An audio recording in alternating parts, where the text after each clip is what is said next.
I wanted to learn Kiswahili. Unachanga na Kiingereza ndani. You mix a little of English in there. Na kwa sababu napenda sana kusikia Kiingereza, and because I like listening to English, nasikia naongewa sana. I feel really good. Kuna vitu najisikia vinaingia ndani mwangu. There are things that I feel coming in me. Haleluya. Amen. Lakini muache niongee katika Kiswahili cha Tanzania. Let me speak in the Tanzanian Swahili. Kwa sababu ni hicho ambacho nimezoea. Because it's something I was used to. Haleluya. Amen. Mweneo mbangibwe. Mungu asifiwe. Mweneo mbangibwe. Angibwe manga. Rurema yivugwe. Ayivugwe bwenene. Kwa hiyo so ashimwe cyane.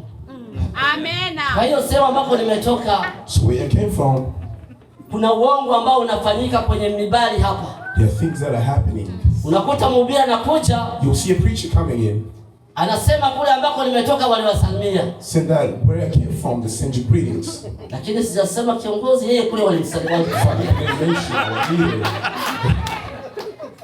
Bwana asifiwe sana. Amen. Hallelujah. Unajua watu wa Afrika, you know, African people, hata kama sijafika kule sasa hivi, even though I'm not there these days, ukiwa Afrika when you're in Africa, na unahitaji kuja Marekani, and you want to come to America, kila mtu anahitaji atume salamu hata kwa watu ambao hajui. you want to send the greetings even to those that they don't know. Jamani, waliofika Marekani nasema uongo. Hatujijui mahali hapa tulipo, tuko wapi? Sisi hatujijui. We don't recognize the place that we are in today. Lakini siku utajijua ya kwamba wewe uko hapa Marekani, ukajifahamu vizuri, utajitambua zaidi. But the day that you will recognize that you are here in America, you will really know yourself better. Hakuna protection nyingine tofauti na hapa. There's no any other superior protection. Watu walifanya vituko makambini ili waletwe hapa. We've done many things in camps so they can be brought here. Ambalo Mungu amelitenga kwa ajili ya kumsifu na kumwabudu. The church is a separate group that God has separated to worship. Sio kusema nimetoka kanisa fulani na niko kanisani hapa. Saying that I came from this church and I'm also in the church right here. Bwana asifiwe sana. Hallelujah. Kwa hiyo mimi ni wa kanisa hili. Amen. As for me, I'm from this church. Na watu waenda mbinguni. People who are actually going to heaven. Tofauti na madhehebu. Different from these buildings. Hii ni dhehebu gani? What is this building? The way. This is the way congregation. Mimi sio wa the way. I'm not from the way. Mimi ni mtu wa kanisa. I am the person of the church. Kama wewe. Like you. Maana the way haitatupeleka. Because the way won't take us to heaven. Ni kivuli. It's just a shadow or majina mnayojua ya makanisa ya madhehebu yote hayawezi kutusaidia chochote. Many names that you know of churches won't help us with anything. Mungu aturudie sana. May the Lord forgive us. Basi nina mke na watoto 14. I have children and 14. I have 14 children, one wife. Sasa hivi wajukuu wanaongezeka mmoja wanakuwa 15. And I have like 15. Sina deni kwa Mungu. Amen. Amen. Mchungaji, sina deni. No, owe nothing to God. Hata leo nikiondoka duniani, even if I leave the world, sitakuwa nimekufa, nitakuwa nimelala. I will be sleeping instead of actually dying. Mtu mwenye kufa ni yule ambaye hakuacha tajina. A person who dies is the person that didn't even leave a simple name. Imani shimwe chani. Amen. Kwa hivyo bila ukawia basi, without wasting any time, nimejisikia leo tuje tuongee pamoja na nyinyi neno la Mungu hapa. I feel like we should speak this little word together. Nimesikia kwamba mashemasi wawe chonjo, waamshe watu wasilale. I heard that the ashes should be waking people up so they don't hakuna sleep. kulala. There is no sleeping. Wewe ukae kwenye kiti usikilize neno. Just be seated and listen to the word. Alafu Roho Mtakatifu ataamsha watu. And the Holy Spirit will wake people up. Kupitia neno. The word. Wakati neno linasema mtu halali. When the word is spoken, a person cannot sleep. Jamani, wakati neno linasema mtu anaweza kulala. A person really sleep when the word of God is actually taking place. Ukilala na maana halipo. If you sleep, that means there's no word. Shema sikaa chini. Ushers, sit down. Utulie. And relax. Usikilize ni kitu gani Mungu ataongea na kanisa leo. And listen to what the Lord is going to say to the church today. Nani ana kiganja kama cha kwangu? Who has a palm like mine? Naona yule mama yeye hana kiganja. I see that woman there has no palm. Kia hivi mchungaji wewe hauna? Pastor, do you have a palm? I like to cheat that. Aseme? Iko nayo. Hivi mama mchungaji, samahani mama, nikikuuliza, if I ask you, wakati sikio inawasha, when your ear is giving you a little bit of pain or itching, unatumia kidole gani kwa kuweza which finger kujiwasha au kujikuna to help yourself? Mke wa mchungaji wa kiongozi anasema anatumia kidole hiki. She said she uses this finger. Yeye huyo anatumia hiki. She uses a pointing finger. Nani mwingine? Who else? Tofauti na hicho naona yule. Wewe unatumia kidole gani? Simama mama, tuonyeshe tu.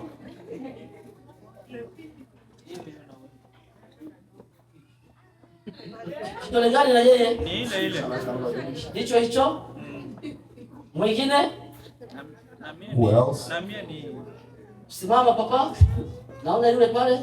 Wewe unatumia kidole gani? Little finger.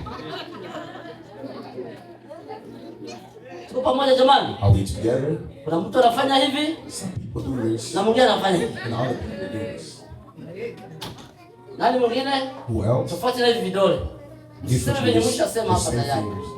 Una hiki There's this na huyu. and this one. Nani anatumiaga hiki? Who uses a thumb? kioshi. Eh? Nataka kusema namna gani? I want to say this thing. Kuna huduma 5. There are 5 words. Na hizo huduma 5 Mungu aliziweka, akaweka alama kwenye mili yetu. Those 5 disciplines God has put a mark in on. Na kila mmoja And each and every one ana hizo huduma 5. has a 5 words. Akaziweka kwenye kiganja chetu cha mikono. And God has placed them on our palms. Na ukiangalia kwenye miguu kuna huduma zingine 5. And if you look at our feet, there's also 5 words. Huyu This one anaitwa nabii. is called a prophet. Na ndio maana ukitaka kujiwacha kwenye sikio, And that's why when you want to eat yourself in the ear, unamtumia huyu jamaa. you use this person. Huyu ni nabii. This is the prophet. Anakuambia, He's telling you. anakufungua masikio. He opens your ear. Anasema Mungu anasema hivi. And he says, God is saying this. Sikia, Mungu anasema hivi. Listen, God has said this. Tubu dhambi zako. Repent your sins. Niko pamoja mwanangu. I am together with you, my son. Haleluya. Hallelujah. Akaweka na huyu jamaa mdogo sana, And he placed a little finger, ambao kanisani watu wengi wanamdharau, which a lot of people neglect them in the church. ambacho ni kidole kifupi. Inawezekana katika vidole vingapi? 4. Which is the smallest finger on Lakini your ana arm. kazi kubwa sana. But they have a lot of work. Anakusaidia kutoa uchafu. It helps you to clean your ear. Ukifanya hivi unaangalia. When you do this and you check. Lakini ukimtumia huyu, But if you use your thumb, hawezi kufanya kazi yoyote ile you hapo. cannot do anything for your ears. Huyu ni mwalimu. This is a teacher. Anataka akufundishe, He wants to teach you, akutoa uchafu wa ndani. remove all the dirt from Mambo you. ambayo ulikuwa unafikiria mabaya mabaya, All those bad thoughts that you had, mafundisho ambayo sio, all the bad teachings you had, yeye anatoa uchafu, and he removes it, anaweka vizuri. and he puts everything accordingly. Lakini kanisani But in the church, anadharaulika. they neglect in the church. Mungu atuhurumie sana. The Lord forgives. Kuna huyu, And it's this one. ukifanya hivi, If you do this, yeye haendi pamoja na wenzake. he doesn't follow the others. Fanya kwanza mama, fanya kwanza hivi. Do you do this, mama? Unaonaje? What do you see? Yuko pamoja na wenzake huyu. Is he together with his other 4 fingers? Usimshurutishe, lakini Don't force him na to join them. ukimshurutisha haendi. Even if you force him, sometimes he doesn't really follow. Huyu ni mwinjilisti. He is the evangelist. Yeye sio mtu wa kanisani. He's not a person of the church. Yeye yaani yeye hawezi kuambatana na hao watu. He doesn't really come together. Yeye akifika hapa, When he comes here, akihubiri, when he preaches, moto unawaka. fire. Anasema wenye dhambi mtateketea, nyinyi wote mtakufa. All of you will die. Yeye anakuonyesha vitu vigumu tu. He shows you the difficult things. Unatetemeka. And you start shaking. Unasema dunia inaisha leo. You say the world is ending. Unaona kwamba tumekwisha kuhama dunia. You say maybe we have left the world. Hallelujah. Amen. Huyu kuna kidole kirefu sana. And there's the tallest finger here. Mchungaji anakuja kusimama. Who is the shepherd who comes and stands up? Anasema ndio. And he says yes. Dunia itaisha. The world will end. Ni kweli. It's true. Lakini but tukiungama dhambi zetu, if we repent our sins na kujitakasa kweli, and to purify, mbinguni tunaenda. We will go to heaven. Mchungaji anapaka dawa sehemu ambako kulikuwa madonda. The shepherd puts medicine where there was sores. Na kanisa linatulia. And the church relaxes. Mchungaji kama hata mtambua huyu bwana, if the shepherd would not recognize this person, unaweza kuleta magomvi naye bure. You bring quarrels with him. Ndio kipaji chake, karama yake. That is his gift. Sasa nakuomba sasa. Now I'm asking you. Kuna baki kidole kingine hiki kidogo. This finger right here, the ring finger. Huko kwa Marekani mtu akifanya hivi na maana utukanana sijui. Some people say in America if you use this finger you are actually huyo ni mtume. That he's an apostle. Kazi yake ni kutumwa. His work is to be sent. Na hawezi kubishia. And he cannot. Mungu akimtuma anakwenda kufanya kile alichokitumwa. If God sent him, he does whatever God sent him to do. Uongozi ukimtuma yeye anaondoka. If leadership sends him, he goes. Mchungaji akijua hao watu kanisani, if the shepherd knows his people, hawatakusumbua. Don't bother you. Hakuna vurugu.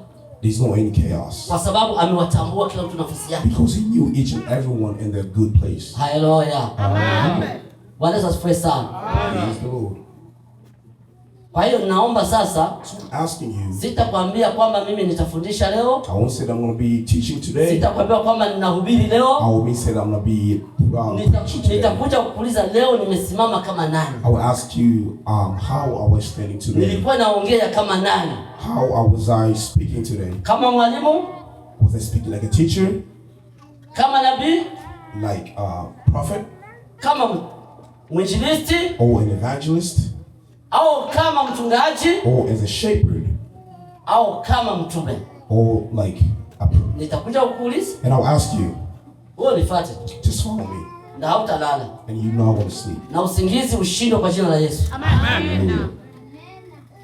Tusome Wafalme wa kwanza. Let's read in the book of 1 Kings. 6:7. Chapter 6. Verse 7. Nitasoma katika lugha yangu ya asili. Hallelujah. Halafu mwingine atasoma kwenye lugha ya Umoja wa Mataifa ambacho ni Kiswahili. Panasema hivi, Wafalme wa kwanza 6 mstari wa 7 anasema. Hallelujah. Ikianya iyo nyumba yakiziyubakwa hatakayovikanwa izu lyenyundo kandi ilyeshenyu kandi ilyekindi kindu kyokyoshi mukuba ikayubakwa kumabuye agari koli bajirwi. Lero iki kigumu. Ikianya iyo nyumba yakiziyubakwa hatakayuvikanwa izu lyenyundo kandi lyeshenyu kandi ilyekindi kindu kyokyoshi mukuba ikayubakwa kumabuye agari koli hajirwi. Kiswahili nasemaje? What does the Swahili say? Uheshimu nukta, au unaheshimu nukta na Respect all the kile na commas kweli. and all the full stops. Kama mwanafunzi. Like a student.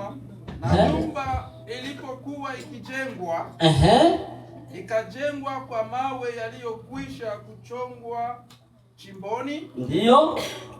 Wala nyundo, wala shoka, ndiyo, wala chombo cha chuma chochote. Sauti yake haikusikiwa ilipokuwa ikijenga nyumba. Amen. Amen. Nyumba ilipokuwa inajengwa, when the house was being built, hapakusikika mlio wa shoka wala wa nyundo, there was no sounds of equipment wala wa chombo chochote cha chuma, or any metal equipment. sauti yake haikusikika, Even the voice was not heard, kwa sababu ilijengwa kwa vitu ambavyo vilikuwa vimekwisha kuchongwa wapi? Huko shimboni. because it was built by special instruments. Haleluya. Amen. Leo tutaongea kuhusu kushirikiana katika kazi ya Mungu. Today we're going to speak about gathering together in the work of God. Hizi huduma 5 zinashirikiana, These 5 disciplines work together, na kila huduma ina kazi yake. and every work has its own. Tunaona wakati Suleiman alijenga kanisa la Mungu, When King Solomon built the church wakati of God, Suleiman alijengea Mungu hekalu, when King Solomon built the temple, hapa kusikika mlio wa kitu chochote kile. there was no any sounds of any instruments. Bwana turudie sana. Amen. Mfalme Daudi baba Sulemani, Mfalme Daudi baba yake ya Sulemani, King David, the father of Solomon, alijiandaa kumjengea Mungu hekalu. he prepared himself to build a temple for God, Akawa na ramani nzuri ya kumjengea Mungu hekalu. and he had a good blueprint to build the Lakini temple kwa sababu ya vita vilivyomzunguka, because of all the wars that were surrounding him, kwa sababu alikuwa mtu wa vita sana, because he was a person of war, alikuwa mtu wa majaribu sana, he had many temptations. ikashindikana kumjengea Mungu It hekalu. was impossible to build a temple for God. Mungu wetu aturumie sana. May the Lord forgive me. Lakini alikuwa na mpango wa kufanya hivyo, But he had a plan to build a temple. na ndio maana Daudi alizeeka mapema. That's why he got old really fast. Alikuwa mtu wa shughuli sana, He had so many things to do. pamoja na plani zake zote akashindwa kumaliza programu. And all his blueprints, he was not able to finish up the program. Ninajua Mungu ana mpango na wewe. I know God has a plan for you. Daudi hakujenga, David never built. Mungu akamwambia, And God said, pamoja na plani zako zote, with all your blueprints, wewe utanijengea hekalu. you will not build my temple. Pamoja na bidii zako zote, All your courage, pamoja na jitihada zako zote, all your big courage, hautanijengea hekalu. you will not build it. Lakini mtoto aliye kiunoni mwako, But your child from your waist, mtoto ambaye bado utamzaa, the child that you're going to born, huyo ndiye atanijengea hekalu. he will build a temple. Lakini wewe sivyo. But you will not build a temple for me. Daudi akazaliwa, And David, Suleiman akazaliwa. Solomon was born. Suleiman alipozaliwa, When Solomon was born, akaenda kuangalia plani za baba yake, he went and checked the blueprint. akasema kumbe baba alikuwa na plani ya kumjengea Mungu hekalu. And he saw that my father had a plan to build a Nyinyi temple ni for God. hekalu la Roho Mtakatifu. You are the temples of the Holy Haleluya. Spirit. Na Roho Mtakatifu anakaa ndani yenu. And the Holy Spirit dwells within you. Kumbe alikuwa na plani ya kumjengea Mungu hekalu. He had a plan to build a temple for God. Akapekua makaratasi na vitabu, And looked through all the books. akasema kumbe ndio hivi. And he said to himself, Mfalme huyu this king, ambaye ni Sulemani who is Solomon, akaandika waraka, and he wrote a letter. akafanya haraka sana kuandika barua And he wrote a letter kwa mfalme wa Tiro to the king of Tyre, ili aweze kumsaidia. so they can assist him. Akaandika akisema ya kwamba And he wrote saying that baba yangu Daudi my father David, alikuwa na programu kumjengea Bwana he hekalu, had a plan to build, lakini kwa sababu ya vita vilivyomhasibu sana, because all the war that surrounded him, hakupata nafasi ya kumjengea Mungu. he was unable to build the temple. Sasa ninakuomba But I'm asking you this, uweze kunisaidia. help me out. Ninahitaji kwako I need from you watu ambao watanisaidia kukata miti. people who help me to cut down the logs or trees. Haleluya. Watu ambao watanisaidia kukata miti. People who will help me to cut down Maana trees. huko kwenu Tiro Because over there in kuna Tyre, vijana wanajua sana kukata miti. there are people who are actually expert in Kumbe cutting trees. unisaidie miti. Please help me with trees. Bwana sifiwe sana. Amen. Jamani, unapofika sehemu unashindwa, omba msaada. Sometimes you get to a place where you cannot ask for help. Viongozi kufika sehemu unashindwa, omba msaada, usaidiwe. Leaders, when you cannot do something, ask for help. Ninahitaji watu wanisaidie kukata miti. I need people to help me cut trees. Uamuru watu wako wanisaidie. Order your people to help me. Maana kuna vijana, kuna wafundi kwako kukata miti. because you have experts. Mfalme wa Tiro alipopata barua hii, And when the king of Tyre received the letter, akaandika barua nyingine kwa Sulemani. he wrote a secondary letter back to Solomon. Akasema niko tayari And he said, I am ready kwa mahitaji yako from every request that you ya mbao za mierezi na Lebanoni. for Meres in Lebanon. Watu wangu My people watashirikiana pamoja na watu wako, will join your people. wataenda huko mtoni kukata miti. And they will go down to the hillside to cut the tree. Haleluya. Wataenda kukata miti, They will go to cut the tree. wataifunga matita matita. And they will fold them in groups. Bwana Yesu asifiwe sana. Amen. Wataifunga matita And they matita, will tie them in groups. wataifunga mafungu They mafungu, will tie them in groups. halafu wataiweka kwenye mto Yordani, And they will place them in the river of halafu hiyo Jordan. miti itateremka, And those trees will flow na down. wewe Sulemani uandae watu And you, Solomon, will prepare ili miti itakapofika pale when the trees get waweze kuipokea so they can receive the trees kwa majengo ya hekalu ya kazi ya in Mungu. order to build the temple of God. Amen. Haleluya. Miti hii These trees, ni watumishi, they are the servants of miti God. hii ni kanisa These trees are the church. kwa ajili ya jengo la kazi ya Mungu. So that for the building of the church. Tukisema jengo sio hili, When we say about building, it's not this building. sisi ni hekalu We are the temples. na Mungu anakaa ndani yetu. And the Lord dwells within us. Haleluya.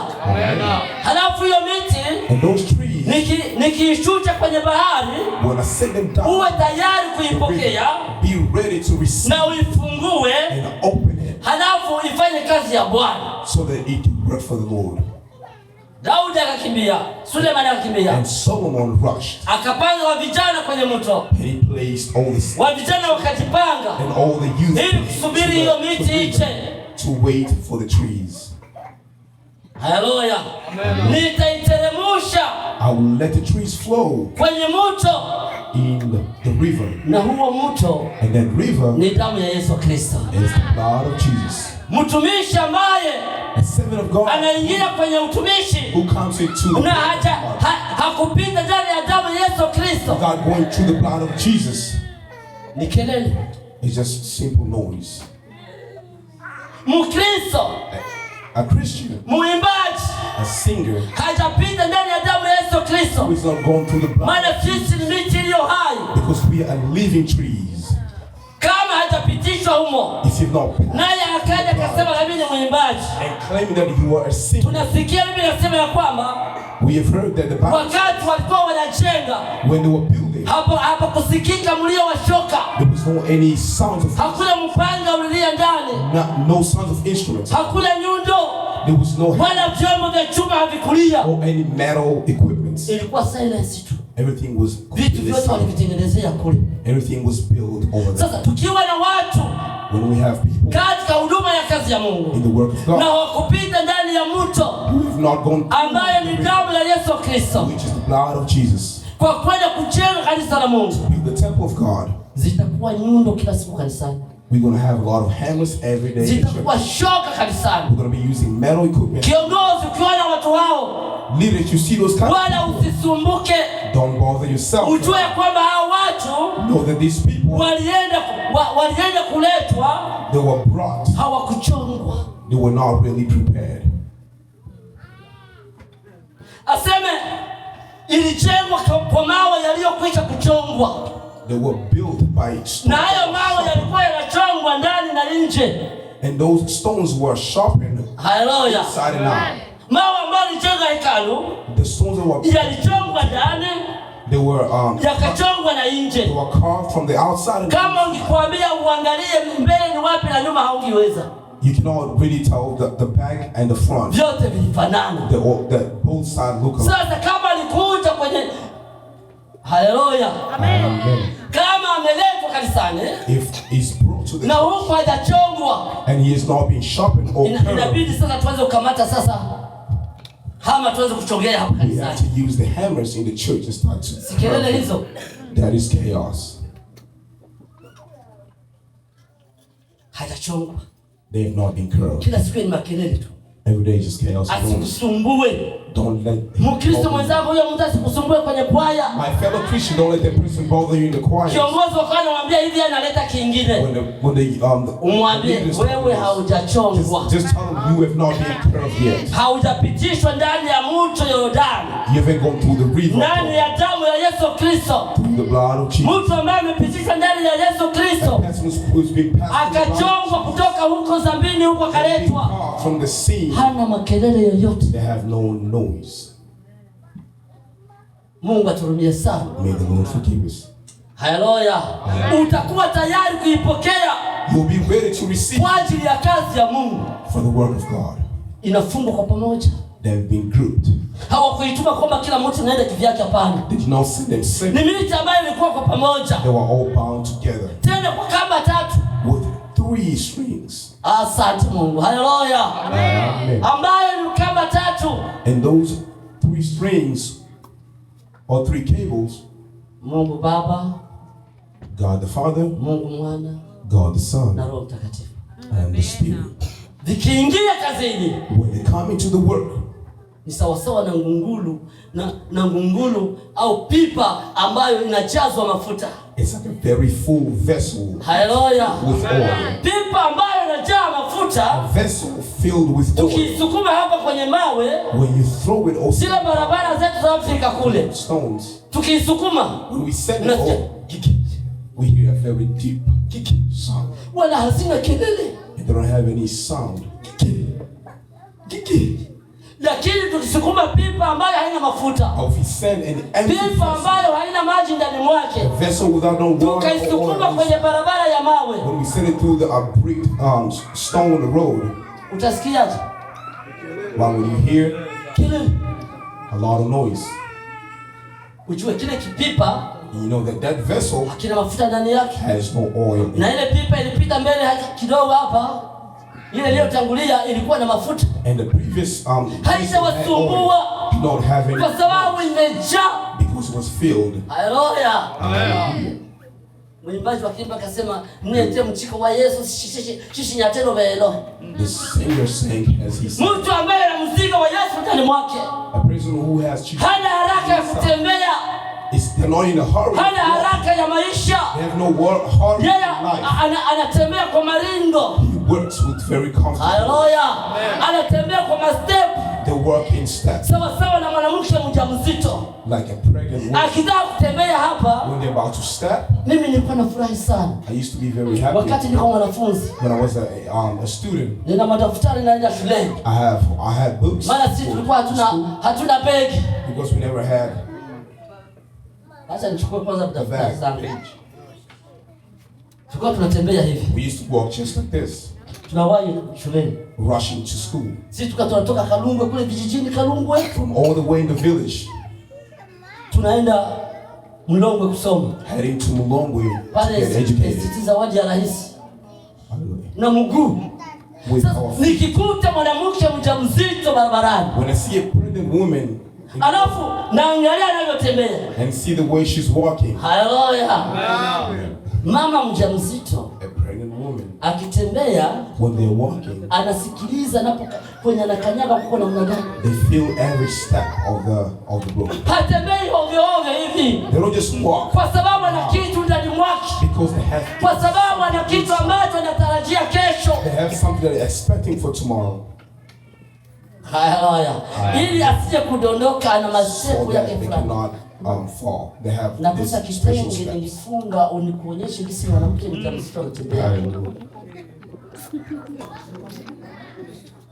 Nitakileta siku nyingine. Kwa sababu hana vurugu. They don't have any chaos. Mimi nilikuwa nachelewa masomo. I used to be very late at school. Naenda kama haiko na kabegi. If I have a little bag, na mnyang'anya kabegi. I'll take that bag. Unaenda wapi mama? And I'll ask where you going. I'm going to the hospital. Nikusaidia kale kabegi. Should I help you with the bag? Mbona unaenda kwa masomo? Mbona unaenda shuleni?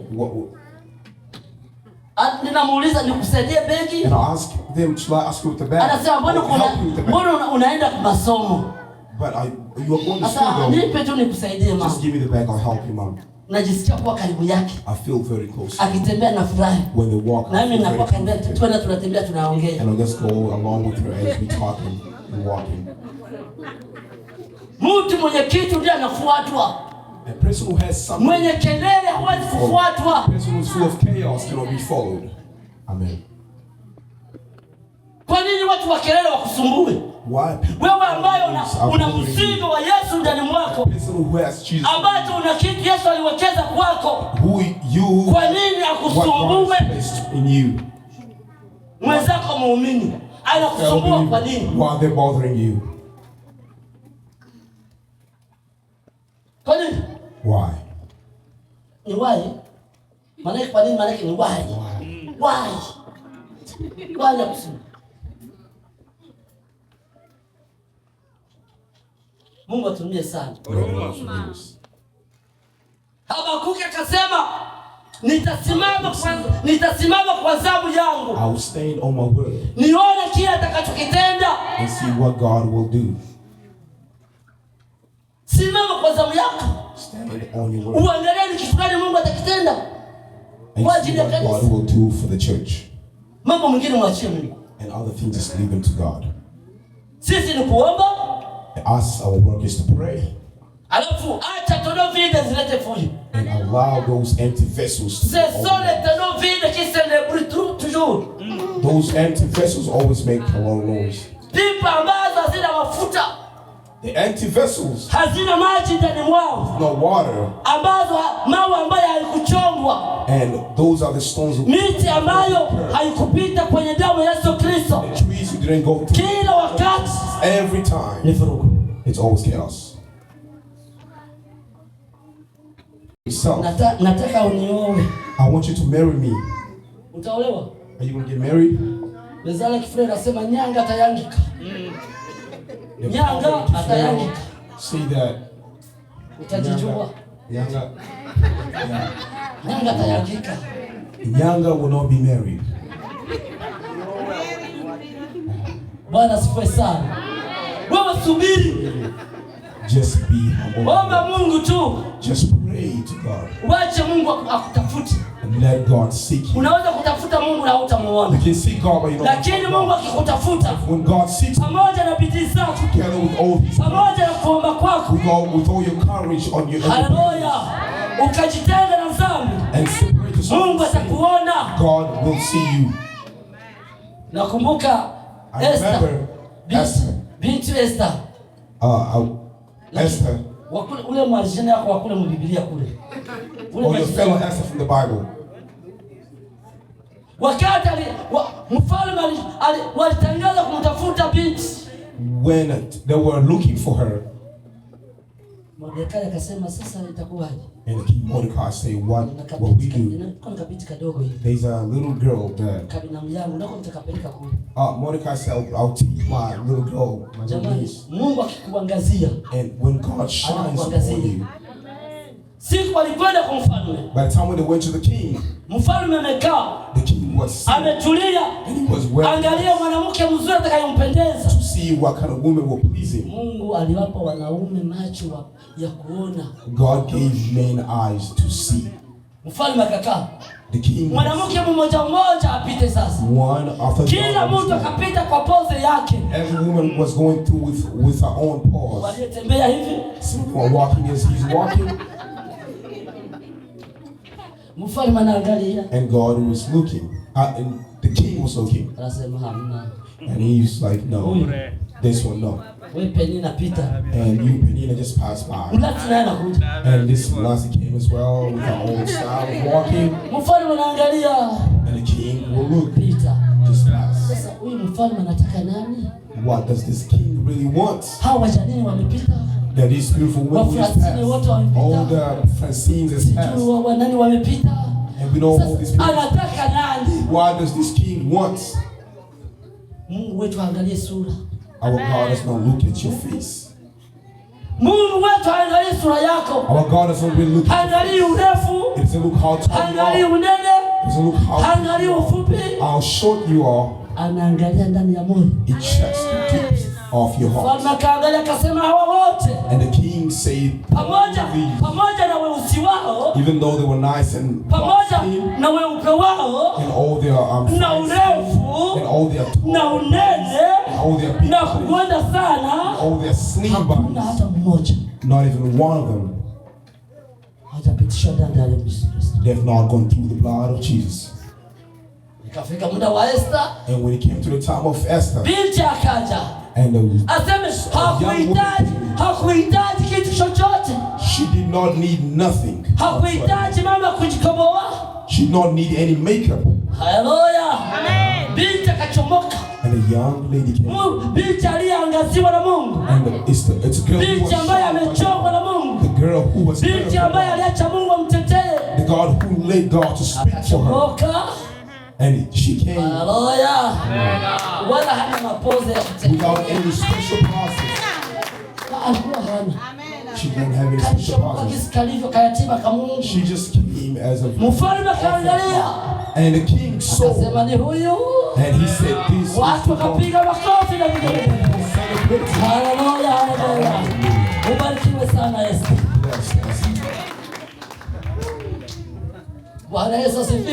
Amen. You think God wants so many things? He doesn't need all those things. People are really amused. And this little girl in the house of the king. Musharabila in the house of the king. A magician in the house of Amen. Elizabeth. Yeah, I'm a magician. Magician, magie, moto, magie. Yes. Yeah. Hallelujah. And this lizard, even though the king is built this house, you'll find himself or herself just walking. They just walk in the king's house. Isn't that true?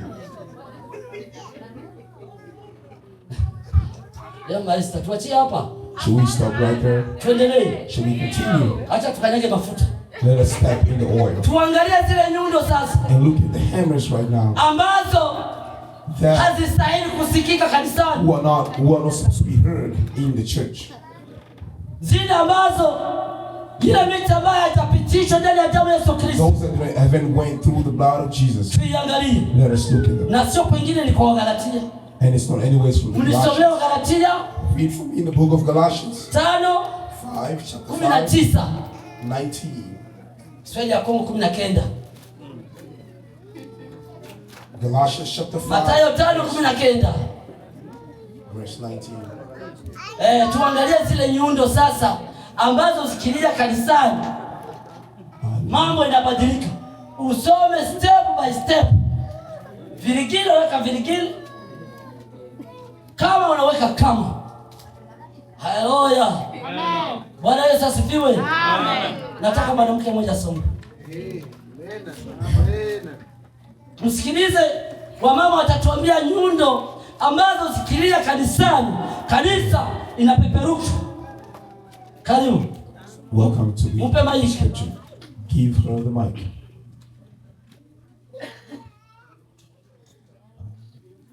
Hamna Biblia huko? You guys have Bibles down there? Nani amepata? Who has found a place? Sante mama, atasomea chini sawa na mtoto. Nyundo hizo. The hammers. These are the hammers. Nyundo ya kwanza. The first hammer. Inasemaje? Basi matendo.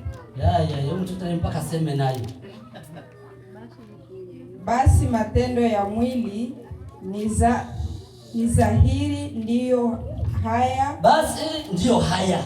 Kuna kakitu pale. Ndiyo haya. Ukiangalia kuna kakitu. Kuna kupumzika pale najua. Twende tena turudi tena. Ndiyo haya.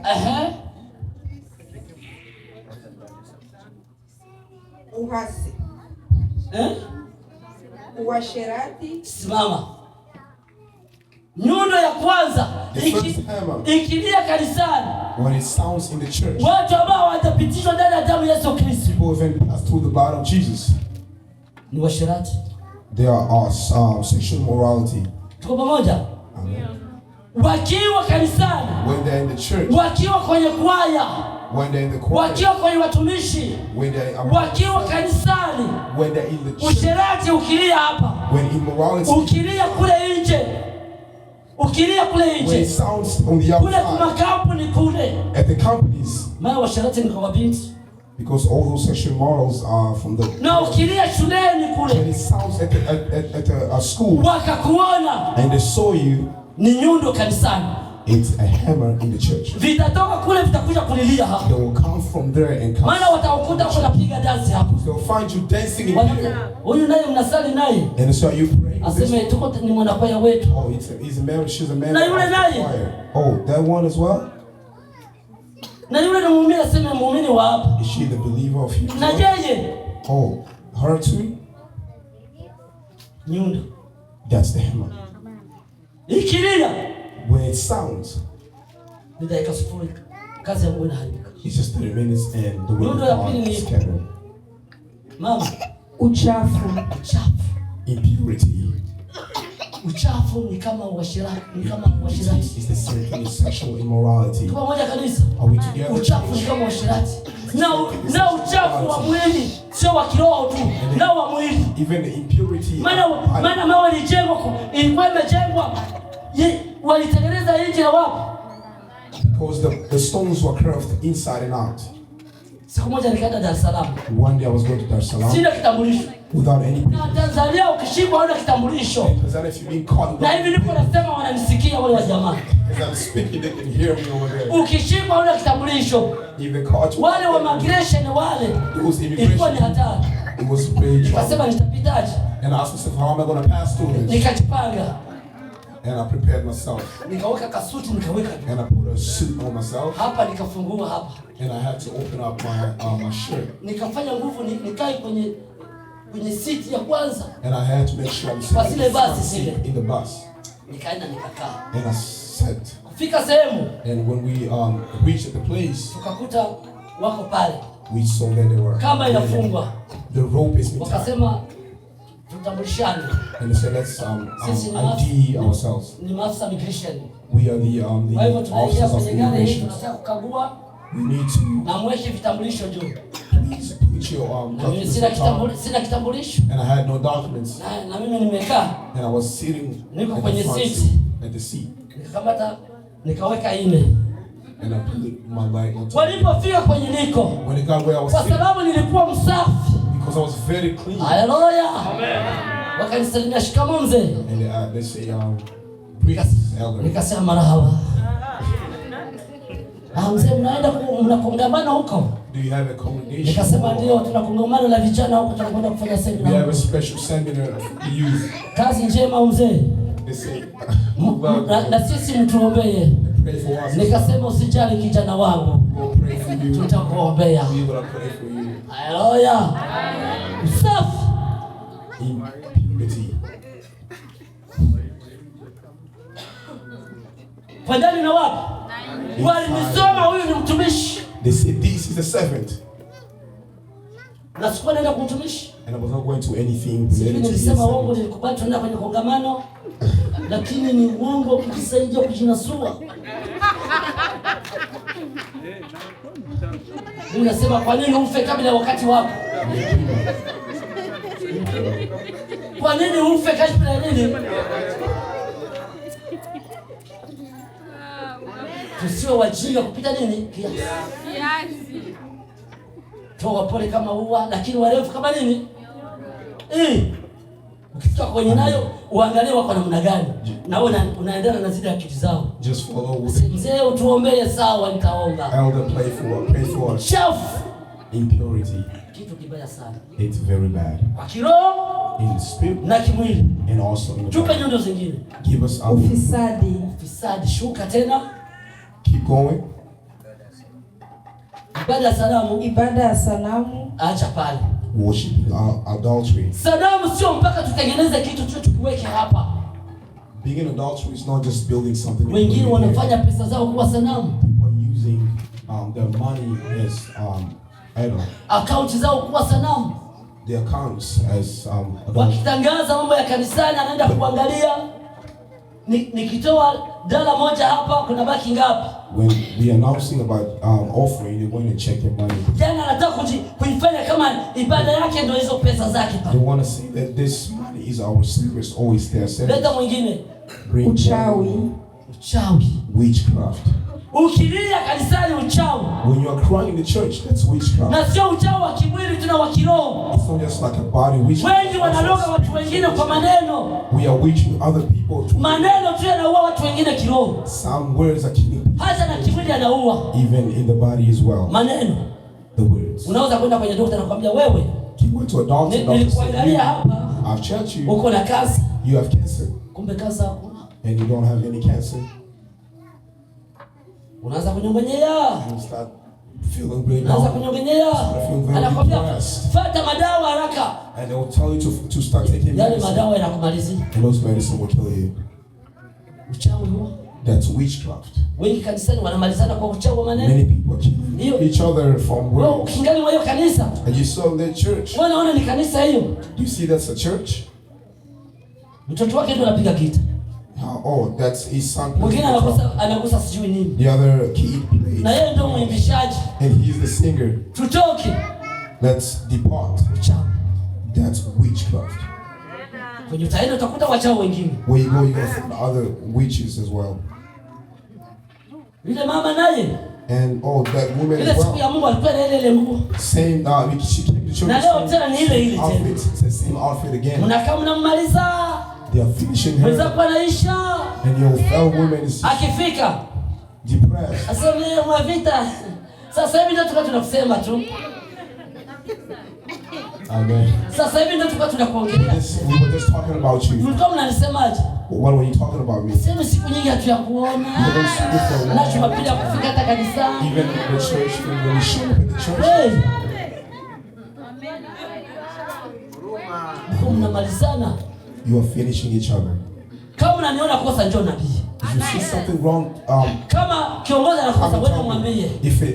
Mwambie papa mchungaji anahitaji kuona baba. Approach the leader. Ni hapa. Talk.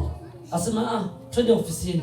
Oh, let's go to the office. Au nitakuja kwako nyumbani. Oh, I can come to your house. Karibu mama. Just welcome. Baba anaenda kwa mama anamwambia tuna mgeni jioni. And the father will say, hey, we have a feast. Tengeneza kausosi kadogo asili na njaa. Fix something so they can eat. Amen. Anakula anasema nikuone sasa baba. And they will eat, so let's have a discussion. Ni kweli kuna nikwaza. You are really bothered me. When you preach and and you did this in the church, and you did this in church, I feel really bad about it. Isn't that actually the end of it? Is moving the solution? Where are you going to be ending it? And you as a mother, if you see mama pastor, amen. Hallelujah. Bwana asifiwe sana. Ni nini huo? Uchawi. That's witchcraft. Uchawi? No. Uchawi. Siku moja tulikuwa tunaomba Mungu pale Kalundu. We were praying in Kalundu. Tukaenda Kalemi Bondi Lake. And we went to Kalemi. Tulipofika pale tuko ni maombi. When we get there, the prayers. Mama mmoja kaamka asubuhi mapema. And one woman woke up early morning. Mwalimu. And they say, teacher. And I was going to pray to be a teacher. Lakini akanita mwalimu. And they called me without being ordained to be a teacher. Wa mama tukaanza kanisa bila hata kuombewa. And we started the church. Kanisa kuanza kazi ya Mungu haiombi mpaka waombewe tu. Kitu kiko ndani yako. Something in you. Kama ulipitishwa ndani ya damu ya Yesu Kristo. Utaanza kazi. You can start the work. Akasema na uniombee baba. Pray for me. Nikamwambia kuna nini? Ask her what's going on. Nilipata ndoto nilikwenda shambani. And I received a dream as I was going to nikaona nyama mbili zinapigana. And I saw two animals fighting. Nikazifunika and I covered the animals kitunga with a bucket. Mkuzishika hivi as I was holding the animals, zikaniuma kidole. I got a bit on na hivi nikaenda shambani uniombee. And as I'm going to pray for me, and I started praying for me. And I say, God, please reveal yourself to me. When the woman got next to the water, and she saw an animal. Something was actually fighting in the bush. And the woman went close to them, and she looked through the bushes. There was 2 animals with scales on them. And she covered them, and then she put her finger through them. And she got bit. And she brought those 2 animals to my house, or to our house. And that day I was very hungry. And I said, one of them is mine, and the other one is yours. Even if you can take all, and you can just take one. And we started praying. And we heard the message from Nyange. Kuna mchungaji wa kanisa. We heard a word that was anaomba Mungu na malaika anakuja kuchukua sadaka. And he was praying, and the angel came to pick up the offerings. Mchungaji akasema hiyo ni kweli. And the pastor asked, he said, true? Wakasema ni kweli, kule Nyange kuna naomba Mungu. And they said, Nyange is actually. Na malaika anakuja anachukua kile kibweta cha sadaka na inanacho. And the angel will come and take the basket of the offering, take it. Kaomba siku 5. And we prayed for 5 days. I was a very young man, as I was growing. No eating, no drinking as well. And we will go over there. And we started the journey.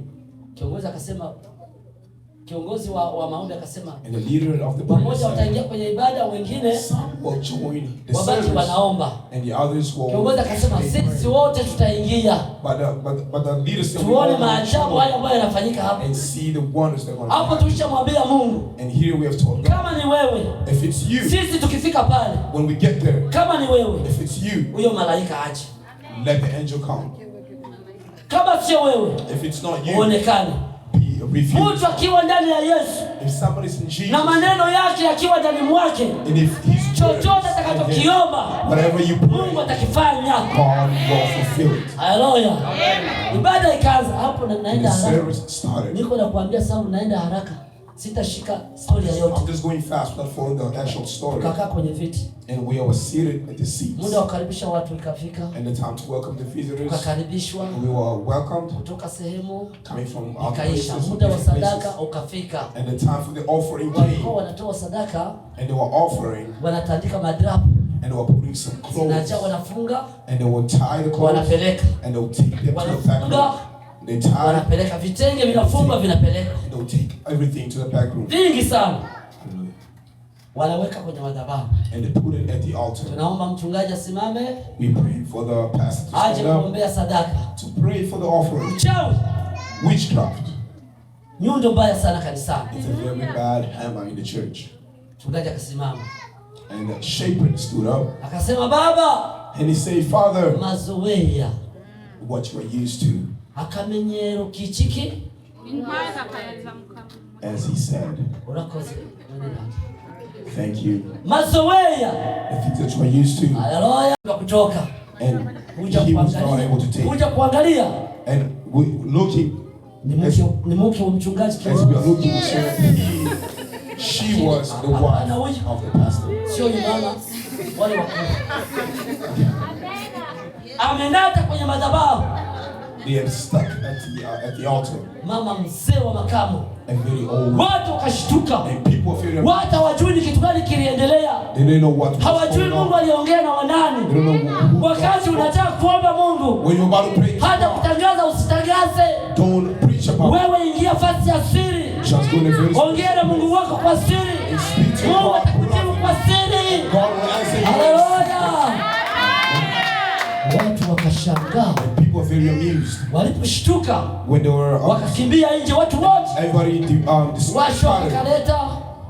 shoka zikaletwa. And all they brought all different instruments. Mipanga ikaletwa. They brought the machetes. Majembe yakaletwa. Brought all kinds of kama zikaletwa. And they brought. Wakaanza kupiga tofali. and started majengo yakaanguka na mabati katolewa na wengine kusoma zile sadaka and some people took the offering as well, kukimbia nazo, and they took the offering and ran away with the offerings.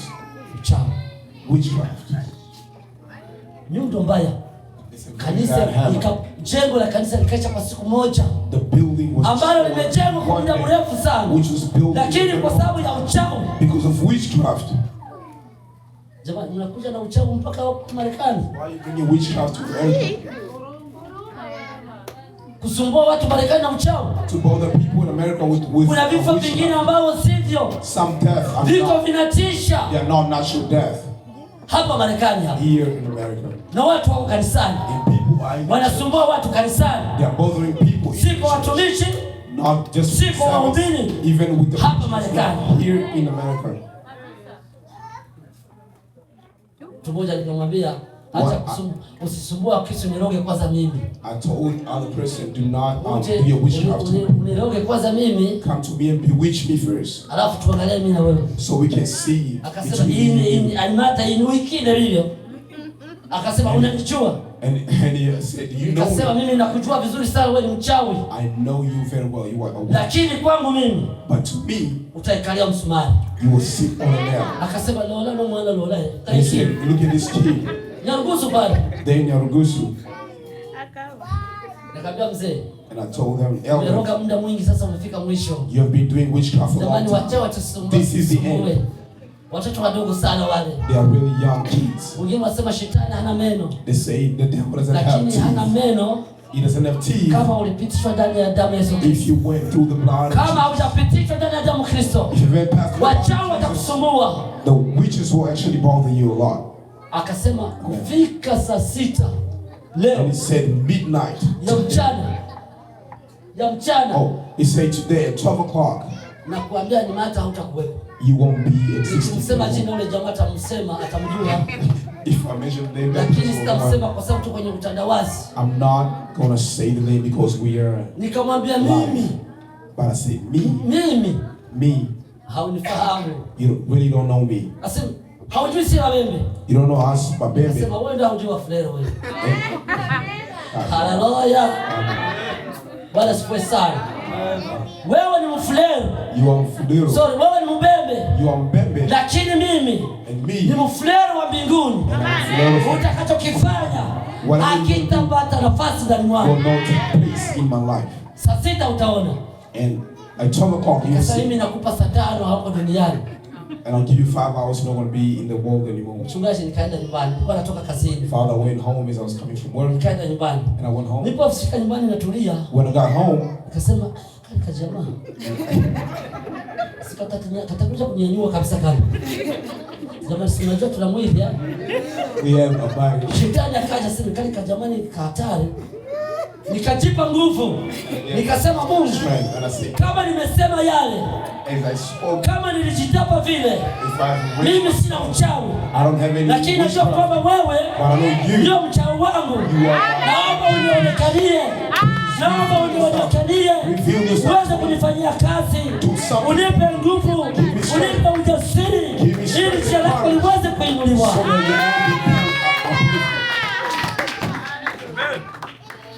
Saa 3 ikafika. And we got at 9 o'clock. Saa 4. 10 o'clock in the morning. Niko nasikiliza mwili unaenda. And I started feeling the way my body was moving. Hallelujah. Nitakuja kuuliza nilikuwa mwalimu. Nilikuwa mwinjilisti. Au nilikuwa nabii. Or was I a prophet? Nikanyamaza. And I sat down. Sikwambia mzazi. I never told my parents. Saa 5. And 11 o'clock. Kufika saa 6:30. And 12:30. Naona wababa walikuwa watatu. And I see 3 different men. Wamama wawili. And 2 women. Wanakuja. And they were approaching. Wanakokota mbuzi. And they were pulling a sheep or a goat. Wana beseni ya unga. And they had a little basin of flour with tomatoes and oil. Wanakuja wanauliza. And they were bringing and asking. Wakafika kwa jela wakauliza unaweza kujua kauli ya Animata makimbilio ni wapi? And they asked, do you know where's Animata's house? Si nyumba yangu ile pale. And I pointed and I said, that's the house. And they came. Hodi. And they start knocking. Nikasema wakamwambia karibu. And they say welcome. Mko wageni wetu? Are you all visitors? Aseme tuba keni tatai. They said we are the visitors. Wakawashika mzigo wakaingiza ndani. And they brought all the stuff. Tulikuwa tunamtafuta ni Matere Makimbilio.